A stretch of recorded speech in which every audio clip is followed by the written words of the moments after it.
Et mon thème de prédication ce matin, c'est courir la course. Courir la course. Et le Seigneur vraiment nous propose cette vie comme étant une course qu'il nous donne de courir, une course qui nous donne d'aller de l'avant, une course qui nous donne... tu peux aller dans... Voilà, la lecture. C'est bon. Ils sont top, les gars, ici, quoi. Et donc, une course qui nous donne de faire et d'avancer, d'aller de l'avant. Et la vie que nous menons, c'est comme une course. Et chacun court sa course. La Bible dit, c'est Paul qui parle dans la diapo suivante, « J'ai combattu le bon combat, j'ai terminé la course, j'ai gardé la foi. » Le but, c'est terminer la course. Lorsque je me suis converti, quelle joie. Quelle joie pour un garçon de ghetto de recevoir Jésus-Christ. C'était impressionnant. La paix qui a percuté mon cœur était une paix impressionnante. Vous vous rappelez le jour où Jésus est rentré dans vos cœurs, quelques-uns, parfois on l'oublie. Jamais je l'oublierai. J'ai l'impression que c'était hier. Incroyable. Une paix extraordinaire a rempli mon cœur.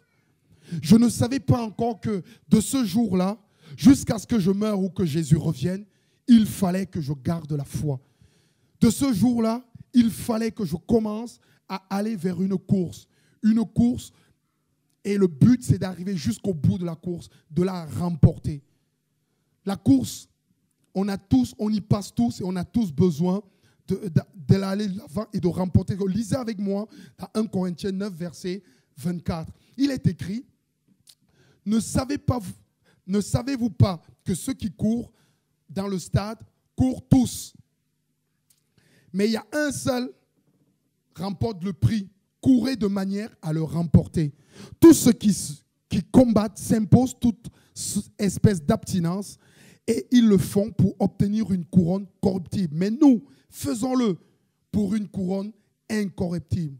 Moi dont je cours, non pas comme à l'aventure, je frappe non pas comme battant de l'air, mais je traite durement mon corps et je le tiens assujetti de peur d'être moi-même rejeté après avoir prêché aux autres.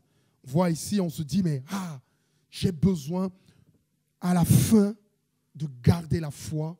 J'ai besoin, c'est la diapo suivante, le verset, tu peux le mettre. Et j'ai besoin à la fin de garder la foi. J'ai besoin à la fin de me tenir debout et de dire, Seigneur, j'ai encore, c'est Paul qui dit, j'ai combattu le bon combat, j'ai gardé la foi. C'est une course semée d'embûches, une course semée d'épreuves, une course semée de montagnes. Vous êtes déjà allé à la montagne, nous on a les Pyrénées et parfois je gravis les Pyrénées. À la montagne, il faut garder son rythme. Ça ne sert à rien de courir parce que là-haut, quand l'altitude va se faire sentir, tu auras les jambes qui fléchissent. Il faut aller à la course. Et parfois, la vie est comme une montagne à gravir. Parfois, la vie est semée de preuves, mais la vie est semée du monde parfois, qui veut nous influencer, qui veut nous accaparer les mentalités. Pendant cette course, on traverse comme parfois des villes. Dans une ville, c'est le péché. Dans une autre, c'est l'épreuve. Et on passe parfois comme des portes.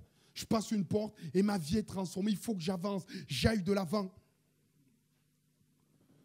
La prochaine question, la prochaine diapo, c'est comment vivre heureux dans la course qu'est cette vie? Comment vivre heureux dans la course qu'est cette vie? Comment puis-je trouver la joie, aller de l'avant et courir la course et gagner? C'est le but. C'est d'arriver jusqu'au bout. Beaucoup l'oublient souvent. Le but, c'est de garder la foi et d'aller jusqu'au bout. Et d'aller en grandissant. Et moi, dans ma constatation du monde et dans ce que je vois dans l'évangélisation, de plus en plus, il y aura une séparation entre les chrétiens et les non-chrétiens. Le péché va de l'avant. Les hommes sont de plus en plus pervers. L'autre jour, hier, on parlait encore des films tournés en France. Toutes les prévisions des films montrent un afflux, une recrudescence et même une autorisation, une permission à la pornographie incroyable. Les moins de 12 ans, c'est déjà les moins de 16 ans d'il y a 20 ans, ou même les moins de 18 ans maintenant. Lorsque vous voyez un film tout public, bientôt il va se faire une différenciation. Celui qui voulait être chrétien ne pourra plus jongler des deux côtés. On ne pourra plus être tiède. C'est impossible. Plus ce siècle avance, plus on sera obligé de se séparer. Mais pour courir cette course va de plus en plus être difficile. Courir cette course en famille, étant marié, va encore être de plus en plus difficile. Courir cette course en étant un chrétien qui sert, qui bénit dans son église, va encore être plus difficile. Il nous faut que le Seigneur puisse vraiment nous bénir. Et alors, je vous ai imaginé 7 points par lesquels, 7 points qui peuvent vous aider à aller plus loin et à avancer dans cette course et à gagner et à en remporter le prix. C'est un état d'esprit, la course. La première chose que j'ai envie de vous dire, et le premier point, c'est la prochaine diapo, accepter de courir sa propre course. Je vous assure, courez pas la course d'une autre personne. J'ai essayé, j'ai un peu fait de l'athlétisme. Et on avait des courses de résistance. Et au lieu de courir à mon tempo, moi, je voulais dépasser le gars qui gagnait tout le temps en classe quand on faisait les courses. Mais je n'avais pas compris que je n'avais pas assez de carburant. Et donc, je me suis dit, je vais le dépasser là. Comme quand tu es au feu, tu as une moto à côté, tu as ta petite Renault 19 là, et tu te dis, dès que le feu passe au vert, je grille la moto. Tu fais vroom, vroom, vroom. La moto fait vroom, vroom, vroom. Et toi, vroom, vroom, vroom. La petite 19 et la moto. Vroom, vroom. J'ai fait ça. Lorsque le feu est passé au vert, j'ai avancé. J'étais devant lui. Mais pendant 2 secondes. Quand il a accéléré, je l'ai vu très loin. J'ai dit au revoir. Parfois, la course, j'ai fait des courses de résistance. Et dans la course de résistance, je me calquais à quelqu'un, je dis, je vais le dépasser. Lorsque c'était parti, oui, je le dépassais au début. J'épuisais vite mon carburant et après, hop, il me passait devant. On n'a pas la même vie. On n'a pas la même existence. On est des êtres uniques. Prenez vos doigts. Regardez les empreintes digitales. Personne ne peut avoir la même empreinte digitale.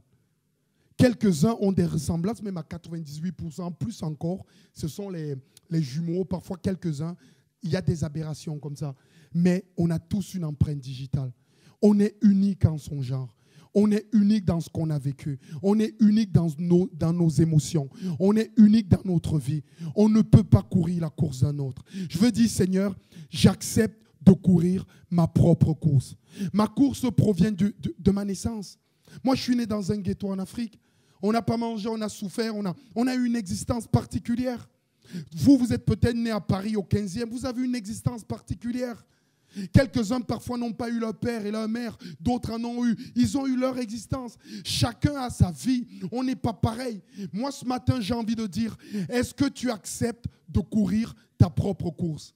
Est-ce que tu acceptes de vivre ta propre vie? Sachant que si tu es chrétien, Jésus te permettra de vivre la meilleure vie possible que tu aurais pu vivre sur cette terre.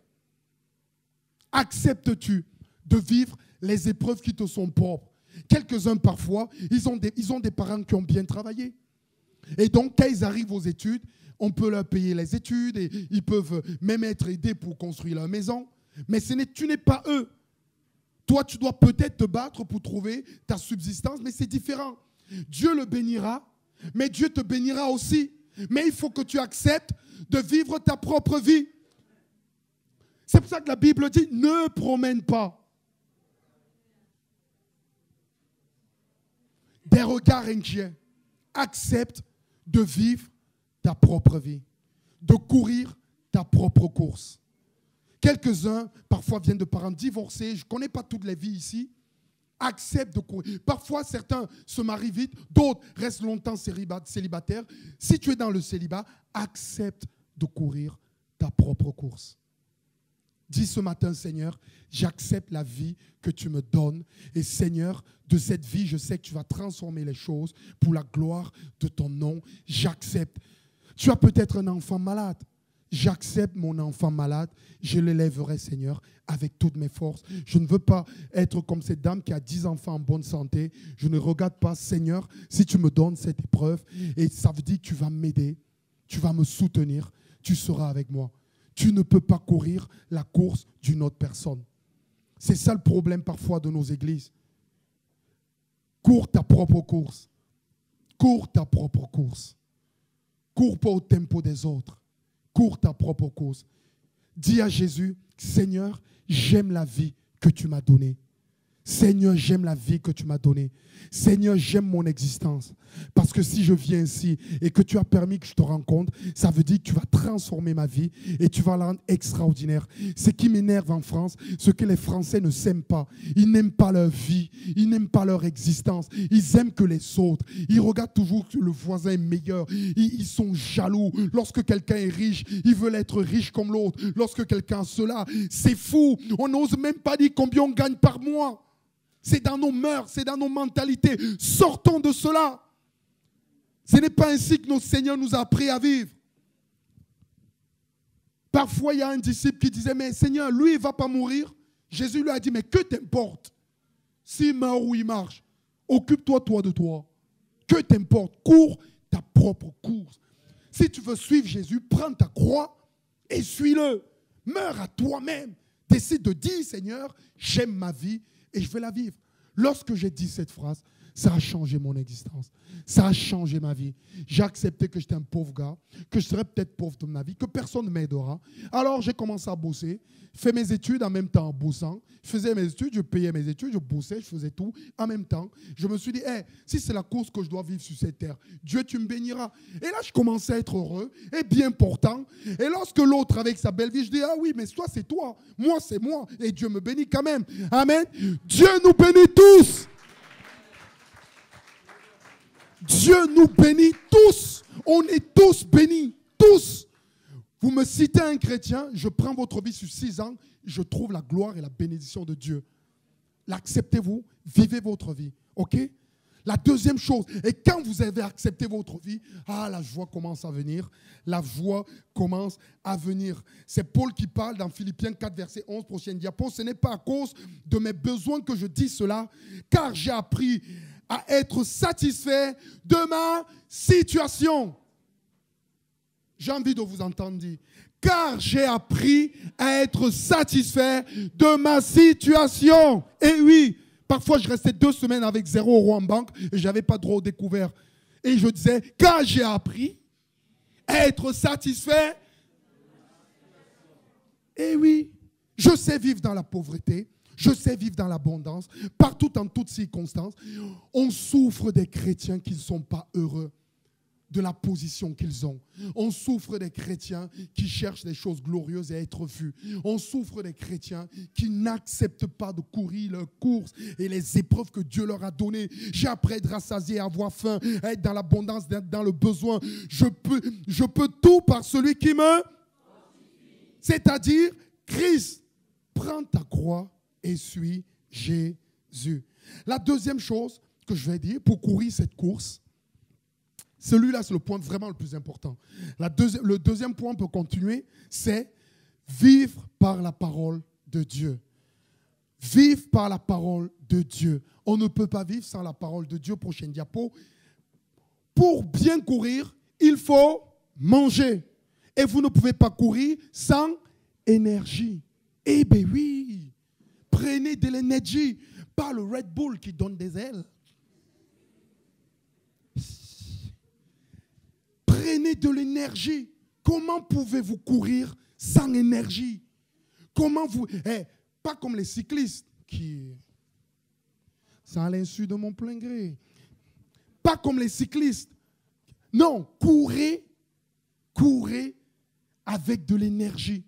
Renforcez-vous. Pour cela, il me faut la parole de Dieu. Que ce livre ne s'éloigne point de toi. Médite-le jour et nuit pour agir avec fidélité, conformément à tout ce qui est écrit. Car c'est alors que tu auras du succès dans tes entreprises. C'est alors que tu réussiras. J'ai remarqué que dans mon groupe de jeunesse, même à Pau, on ne maîtrise pas vraiment la parole de Dieu. J'ai appris que les jeunes de nos jours, ils n'ont même pas leur propre Bible.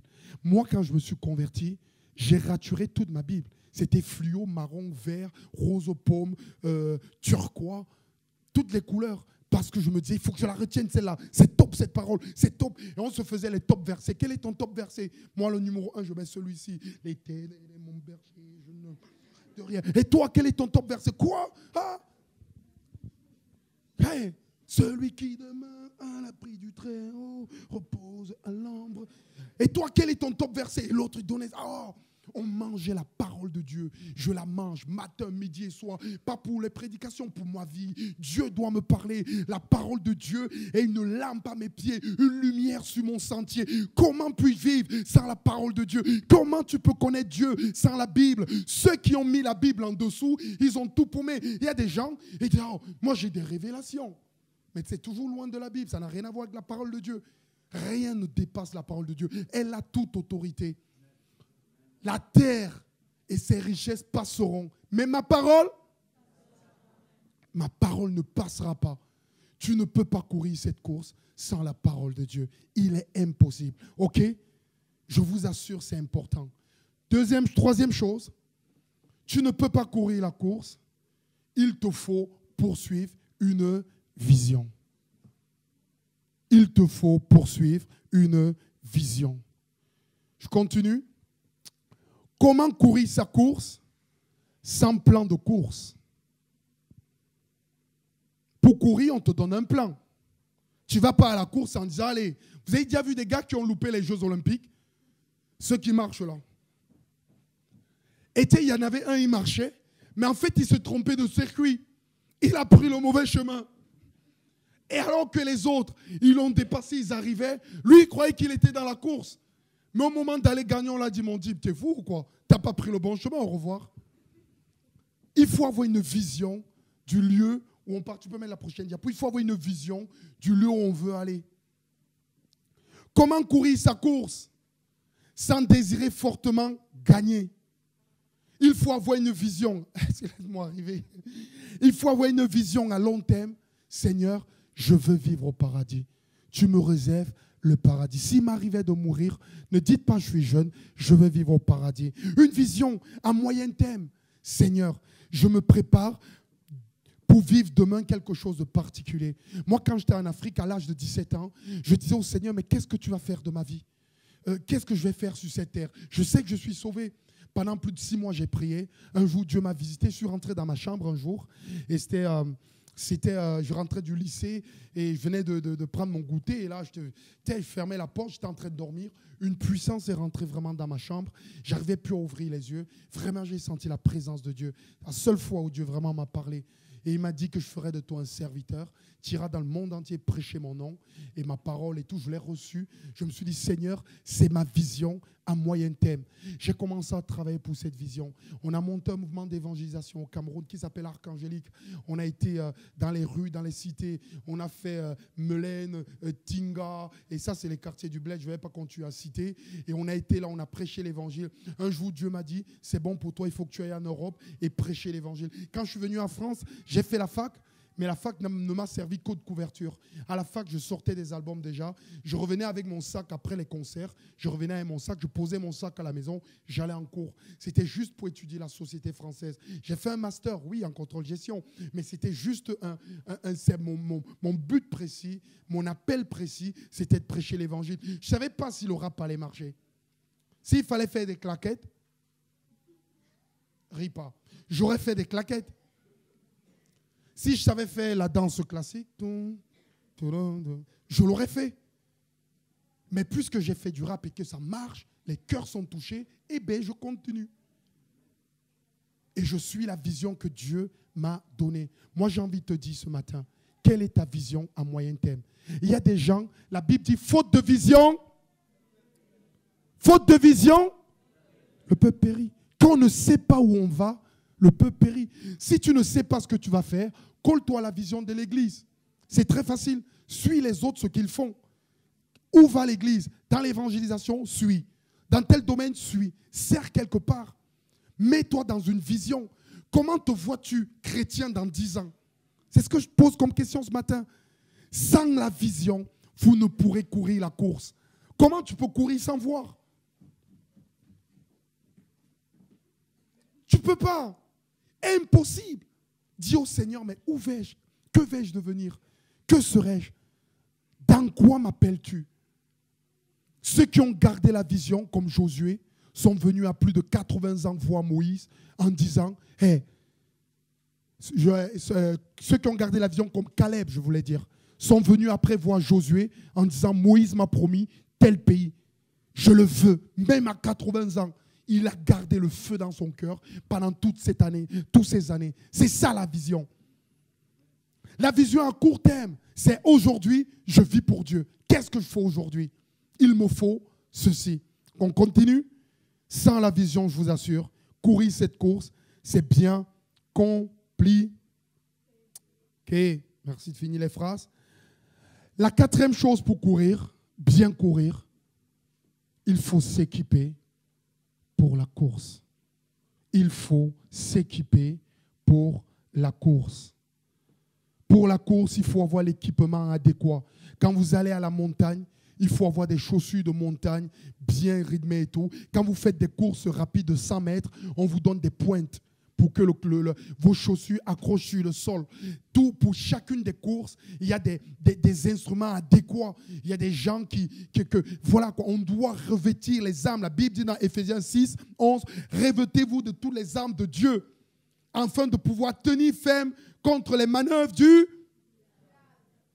En effet, ce n'est pas contre l'homme que nous avons à lutter, mais contre toutes les puissances, contre les autorités, contre les souverains de ce monde de ténèbres, contre les esprits du mal dans les lieux célestes. C'est pourquoi prenez toutes les armes de Dieu afin de résister dans le jour mauvais et de tenir après avoir tout surmonté. De tenir, rester, résister, persévérer. Où est ta foi comme bouclier? Où est le zèle qui sont tes chaussures? Le casque du salut, tu doutes de ton salut? Tu as été enlevé?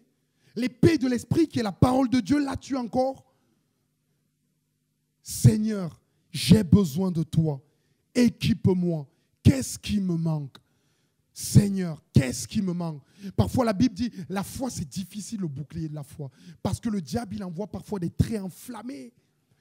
Mais lorsque le Seigneur, tu t'approches de Dieu et qu'il te donne une parole, tu t'accroches une parole de Dieu en disant, Seigneur, que 1000 tombent à ma droite,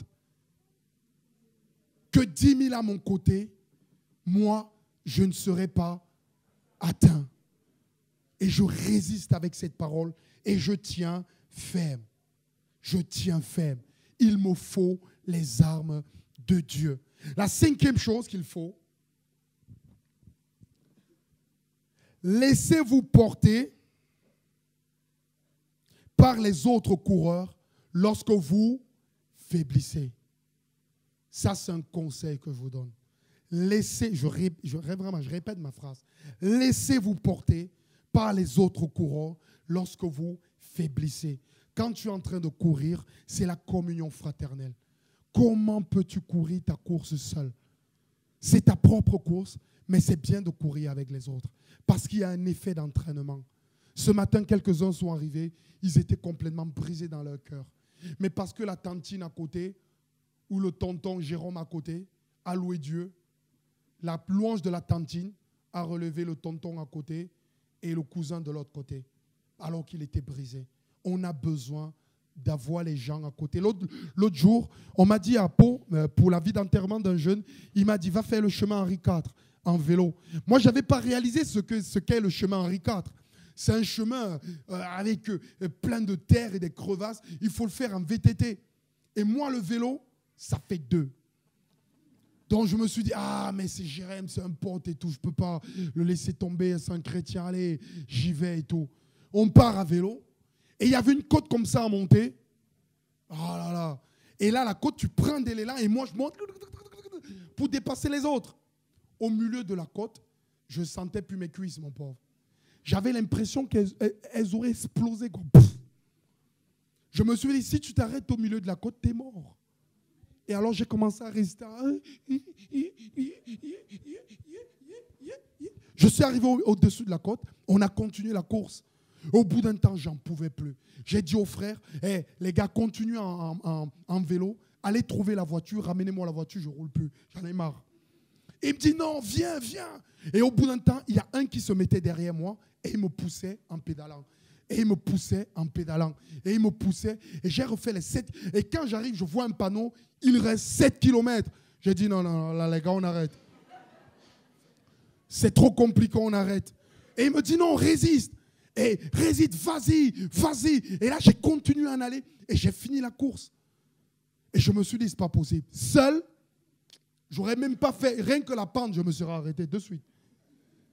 Mais à 15 ou 10 personnes, tu finis la course. Lorsque vous faiblissez, calez-vous sur les autres coureurs. C'est la communion fraternelle. Seul tu es mort. Ne résiste à ce que le diable te dit sur ton frère et ta sœur. Peut-être aujourd'hui vous ne vous entendez pas bien. Peut-être aujourd'hui vous avez des atomes crochus. Mais peut-être aujourd'hui vous ne pouvez pas combattre ensemble. Mais si tu laisses ton frère une porte ouverte dans ton cœur, il y a des combats que vous mènerez plus tard. Parce qu'aujourd'hui, ce n'est pas demain.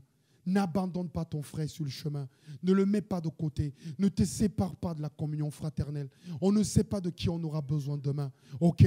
Donc, il est important de pardonner, de laisser tomber, de vraiment de faire la paix, de rester en paix. Je vous assure. Et dans la prochaine diapo, j'ai écrit quelque chose d'important. Lorsque vous vous sentez fatigué, utilisez l'allure des coureurs qui vous entourent. Utiliser l'allure des coureurs qui vous entourent peut vous aider à rester dans la course. Une autre astuce consiste à choisir une personne située juste devant vous et à essayer de la rattraper ou de conserver la distance qui vous sépare d'elle quand vous courez. Quand tu es en train de courir et que tu es très fatigué, on te disait en course, regarde les talons de celui qui est devant toi et cale-toi sur ses talons et essaye de mettre tes pieds sur ses empreintes.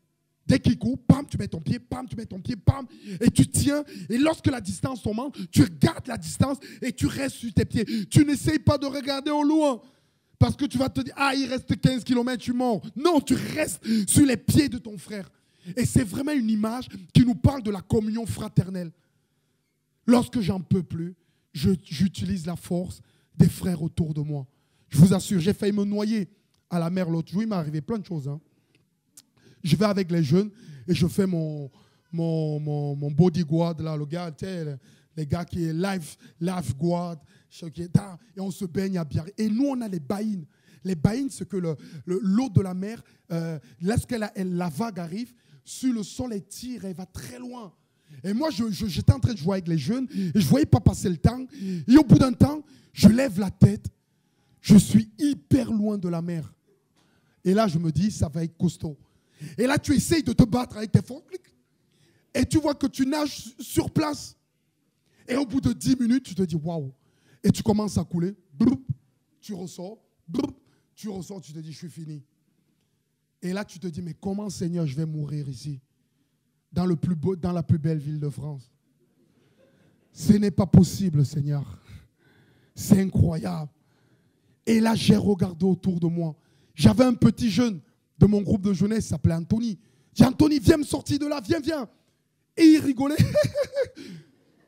Il ne voyait pas que je mourais, mon pauvre le petit.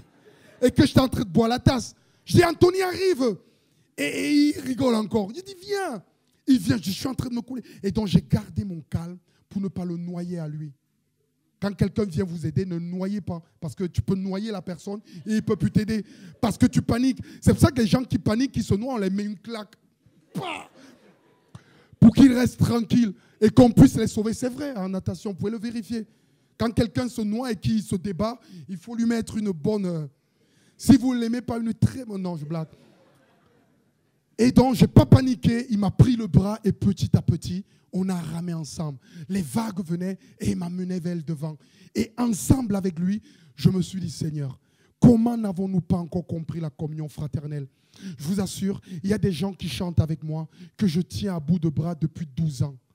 Des gens qui me remercient en tant que pasteur parce qu'on tient avec eux pendant des années, pendant des jours et des jours. On se bat avec eux, on lutte avec eux. Hier, j'ai un frère qui est dans le ministère, il était arménien. Je me rappelle quand j'allais lui donner des cours de maths pour qu'il puisse passer son bac. On se bat avec des gens, on lutte avec des gens. Lorsqu'il réussit, il viendra t'aider un autre jour. Celui qui aide que tu aides aujourd'hui, lorsqu'il sera grand dans la foi, c'est lui qui te donnera un enseignement. C'est lui qui viendra t'aider d'une manière ou d'une autre. Tu ne peux pas courir seul. Calque-toi sur les autres lorsque tu es faible. Amen. 6e chose. On avance, hein? 6e chose, il me faut la louange et l'adoration comme moyen de motivation.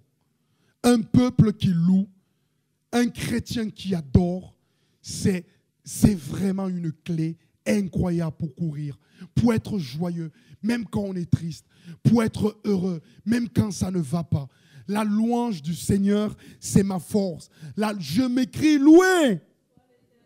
Et je suis de tout. Je m'écris et je suis de tout.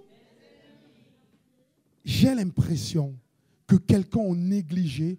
Vous savez ce que moi j'appelle l'adoration? J'ai trouvé une très bonne définition de l'adoration. L'adoration, c'est notre réponse à ce qu'on a de plus cher. C'est notre réponse à ce qu'on a de plus cher. Il y a des gens, ils adorent leur voiture. D'autres, ils adorent. Nous, on adore Dieu. Un monsieur, il rêvait tellement de Ferrari. C'est passé à TF1, l'histoire que je vous raconte. Il ne faut pas le mettre dans le film. Et le monsieur, ça passe à TF1. Il aimait tellement les Ferrari que depuis qu'il a travaillé, il mettait 2 € par jour. Après 35 ans de travail, il a payé une Ferrari. Il kiffait tellement sa Ferrari, il ne faut pas le mettre kiffer. Il aimait tellement sa Ferrari qu'il s'est arrangé quelque chose. Il a cassé sa maison. Il a mis une pièce centrale au milieu de la maison. Et il a mis des baies vitrées de chaque côté. De telle manière que quand il cuisinait, il voyait la Ferrari. Quand il était à table avec sa femme, il voyait la Ferrari. Au lit en train de dormir, il voyait la Ferrari. Et il a sorti une semaine, je me suis dit, Seigneur, si je t'aime comme ce gars aime sa Ferrari, ça serait pas mal, Seigneur. Il donne tout pour ce qu'il a de plus cher. J'ai envie de louer Dieu. Louer Dieu, l'adoration, ce n'est pas seulement le dimanche. L'adoration, c'est un état. L'adorateur, c'est celui le lundi, le mardi, le mercredi. Son cœur est comme une flamme, rempli des louanges à Dieu. L'adorateur, c'est celui qui est plein de reconnaissance pour l'air qu'il respire, la nourriture qu'il mange. Vous imaginez en France, tu allumes une douche, tu as de l'eau chaude. Il y a certains qui ne réalisent même pas. Et parfois en France, tu peux mettre ta température. Moi, ce qui me tue quand je vais faire des concerts, ce qui est trop difficile, c'est les douches et les salles de bain. Parfois au Canada, même quand je vais faire des tournées au Canada, sur 10 jours, je dors dans 5-6 maisons. Et les gens, ils ne te disent jamais comment marche la douche. Et ils te disent, frère, voilà la douche. Tu arrives à la douche, tu dois imaginer le mode d'emploi de la douche. C'est où la température? Si tu mets trop chaud, tu te brûles. Et le frère, il n'entend pas l'eau. Il te dit, frère, ça va? Ça va? Tu lui dis, oui, ça va, tu es déshabillé, tu ne vas pas rouvrir la porte qui rentre. Le frère, c'est impossible. Et donc, du coup, tu es là pour prendre ta douche. Mais ce que j'aime, c'est le moment où je mets l'eau à la bonne température. C'est bien chaud. Et là, Et là, je bénis le Seigneur. Je dis, Seigneur, ceux qui ont fait la guerre en 1945, ils n'avaient plus d'eau chaude. En Afrique, vous avez déjà vu de l'eau chaude? Ben, nous, on n'a pas besoin de l'eau chaude, quoi.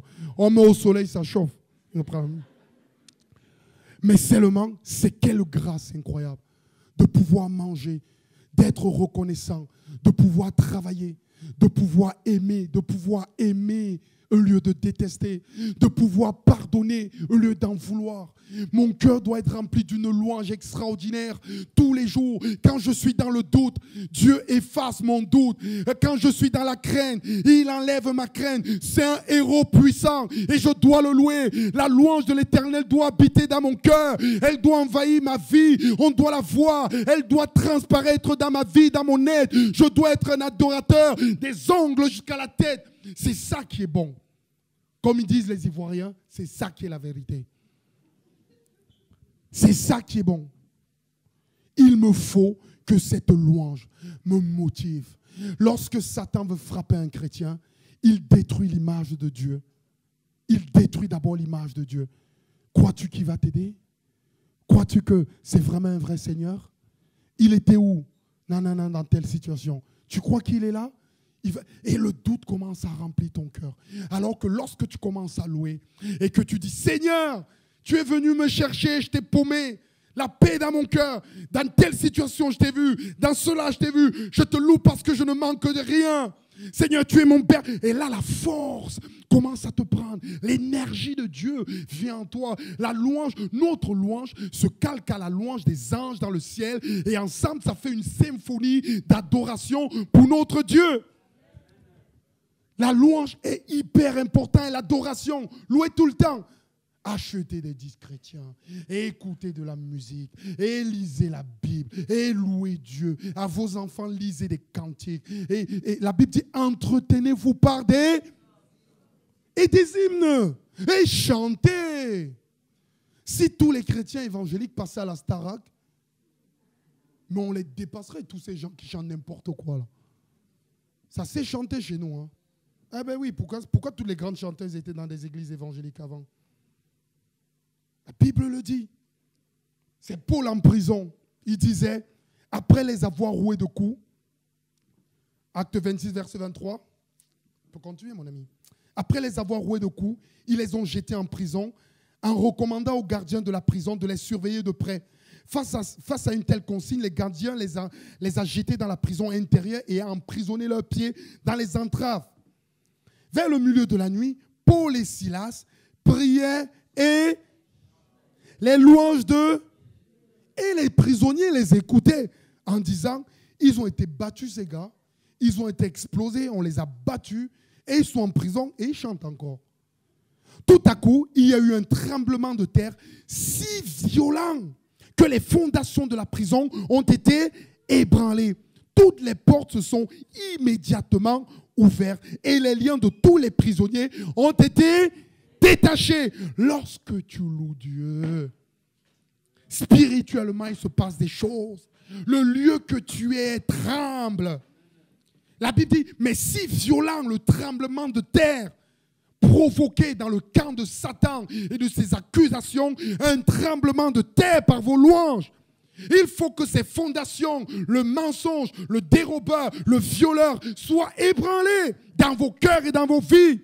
Il faut que les liens qu'ils tissent dans les cœurs et dans les vies soient coupés. Et parfois la louange, alléluia, il se passe des choses quand le chrétien se met à louer en communion fraternelle ou tout seul chez lui. Louer, cultiver dans votre cœur une flamme de louange.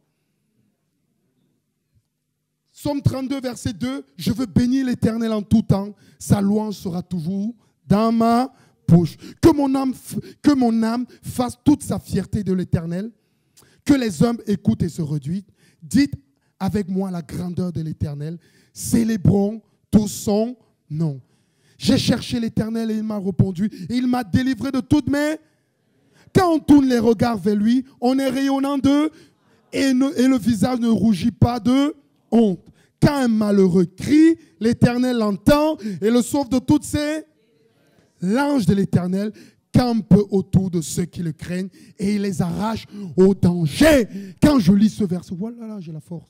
Oula, ne me provoquez pas là. Oula, là. Ne me touchez pas. Je vous dis, ne me touchez pas. Et le septième point pour terminer. Courir intelligemment en évaluant ses forces et ses faiblesses. Quand tu es dans la louange ou loup Dieu, il ne faut pas que ça occulte tes forces et tes faiblesses. C'est important de faire le point. On est doté de certains dons que Dieu nous a donnés. À l'un, il a donné tel don. À l'autre, il a donné tel don. On a des dons parfois naturels.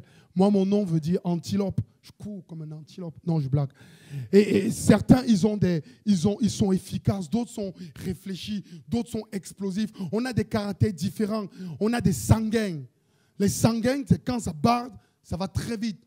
Son bras droit se déplace et il réfléchit après. C'est les sanguins. On a des flegmatiques. Le phlegmatique, il réfléchit 10 fois, Mais quand il va avec méthode et avec science. Mais parfois, le flegmatique, il réfléchit tellement trop que l'action est déjà passée, il n'a rien fait. Mais donc, du coup, dans tous nos caractères, on a des forces, on a des faiblesses. Je vous assure, frère, si vous voulez résister à la course, connaissez vos faiblesses. Sachez où vous êtes faible. Faites une évaluation du péché dans votre vie. Écoutez-moi bien, je vous assure. Faites une évaluation. Lisez Galates 5. Relisez et faites une évaluation du péché. Faites un check-up complet de votre vie. Une évaluation en disant, Seigneur, je suis faible là. Je suis faible ici. Je suis faible là. Voici mon péché. Voici mes faiblesses. Je dois fuir cela. Seigneur, quand je vois la bouteille de gin tonic, quand je vois la bouteille de 33 Sport, quand je vois cette bouteille de whisky, mes papilles chavirent. Mais il faut que je m'arrête avant. Seigneur, quand tel film commence, je vois ce numéro marqué, j'aime pas ce film. Seigneur, il faut que je résiste. Seigneur, quand quelqu'un m'attaque, j'ai une colère, c'est ça. Voici mon problème. Si j'évalue mes faiblesses, je viendrai pleurer devant l'Éternel. Et lorsque ma faiblesse se présente, je crierai à Dieu. Je ne vais pas présumer de mes forces en disant, Seigneur, je peux aller. Mais je me connais, je sais. Mais quand je sais que c'est un endroit où je suis fort, où j'écrase l'ennemi et j'avance, je vais de l'avant, il faut que je cours intelligemment. Parce que quand tu as déjà couru, au bout d'un temps, tu es fatigué. Au bout d'un temps, tu ne peux plus y aller. Alors, moi, quand j'ai failli me noyer, je me suis dit, tu t'es débattu déjà 15 minutes, tu peux encore durer 5 minutes, il ne te reste plus beaucoup de force, il faut que tu trouves différemment comment te sortir de là. C'est ce que je fais. Lorsqu'il ne me reste plus de force, je dis, voilà mes faiblesses, voilà où je dois y aller. Et j'évalue devant Dieu. C'est David qui dit, Seigneur, sonde-moi, ô Dieu, et connais mon cœur. Et connais mon cœur. Sonde-moi, ô Dieu, et connais ma pensée. Regarde, Seigneur, si je suis sur une mauvaise voie, et conduis-moi vers la voie de l'éternité. Sonde-moi, Seigneur. Qu'est-ce qui m'empêchera de finir la course? Qu'est-ce qui m'empêchera d'aller plus loin? Tu connais mon péché. Moi, ce qui m'énerve chez les chrétiens, c'est que dès que tu te convertis, tu utilises un peu le langage évangélique. Alléluia, amen, gloire à Dieu. Lorsque tu utilises ce langage, on dit, ah ouais, c'est bon. Non, on croit que tout est bon, mais non. La Bible dit qu'il y a un processus de sanctification. On doit laver nos robes et on doit passer devant le Seigneur. Moi, j'y passe et régulièrement parce que j'y passe 2 fois. J'y passe quand je prépare le message, j'y passe quand je lis ma Bible 3 fois et j'y passe quand je vous prêche. Donc, je passe à la moulinette, moi, chaque fois.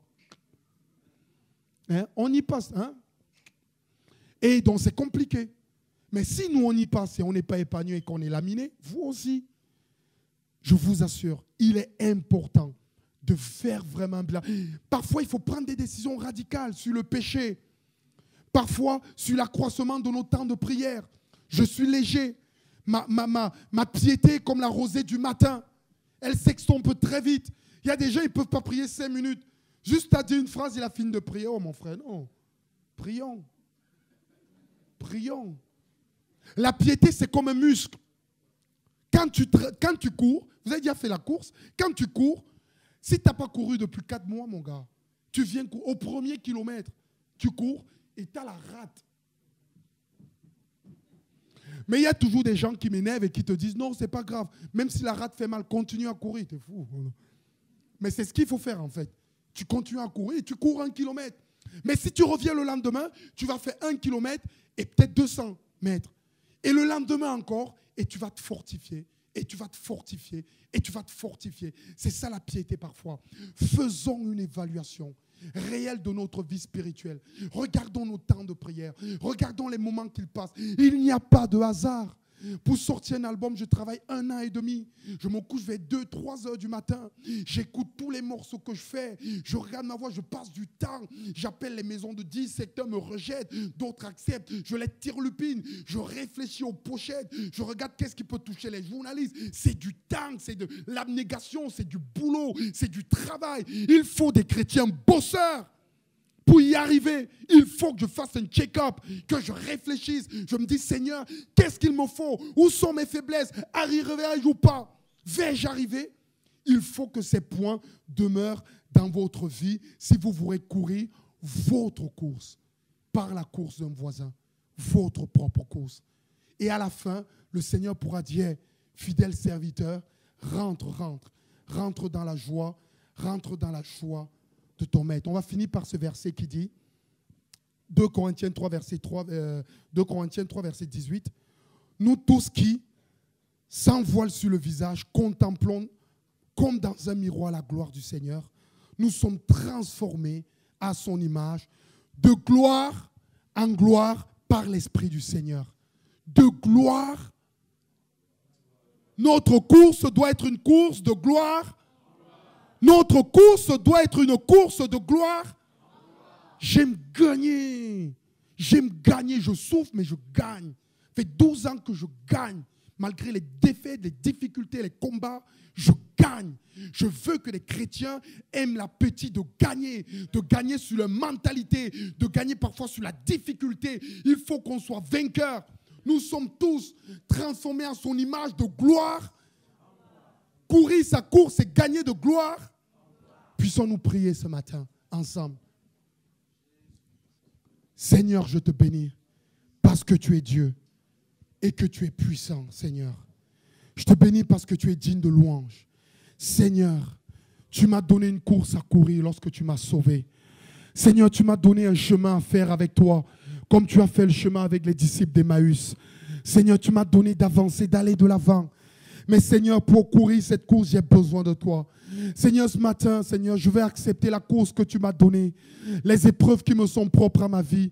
Parfois, les épreuves qui proviennent de mes parents, de ma famille, du milieu où j'ai été élevé. Les difficultés que je dois connaître ou vivre. Les maladies traversées qui ne sont pas les maladies des autres, mais qui sont parfois de moi. Qui ne sont pas les problèmes des autres, mais qui sont mes réels problèmes. Ce matin, Seigneur, j'accepte de prendre ma croix et de te suivre. Seigneur, je veux me satisfaire de ma situation. Je voudrais accepter ma situation. Pour cela, Seigneur, donne-moi d'être fondé sur ta parole. Seigneur, accorde-moi une vision claire afin que je sache où aller. Seigneur, équipe-moi de ton esprit, équipe-moi de ton feu, équipe-moi de la foi. Seigneur, s'il te plaît, laisse-moi rentrer vraiment dans la communion fraternelle, de courir avec mes frères. Seigneur, s'il te plaît, donne-moi pour manteau la louange et l'adoration. S'il te plaît, Seigneur.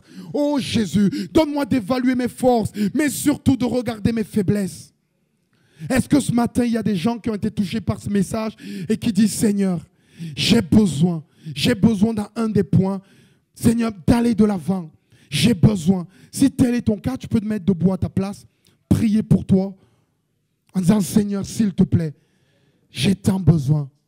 Il y a quelques-uns qui ne sont plus en train de courir. Ils sont sur le bord du chemin.